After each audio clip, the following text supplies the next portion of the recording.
So I did end up going back to the factory airbox, hooked up to the Corksport Turbo Inlet Pipe. Biggest reason I did that to begin with was I had this insane harmonica noise when you give it any throttle over about 50%. Talked to a few other people that have it, and I've talked to a few other people that didn't have it, but it was a terrible noise. It was like a dying recorder in the wind. So I put the factory airbox back on just to see.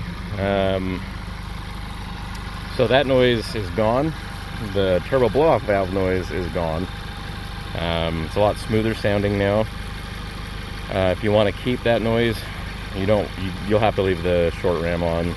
The factory box pretty much covers it up. I did go with an AAM high flow filter inside.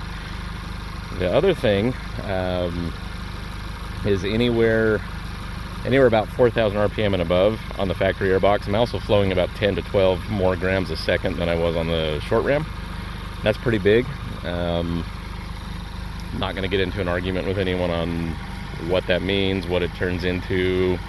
Not interested in that, but that is something that has been a nice boon. Top end power does feel a lot smoother on that.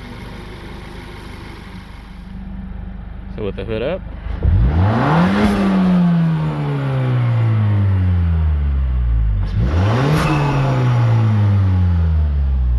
so there's still a little bit, but when you're driving or the hood down, you don't hear it near as much.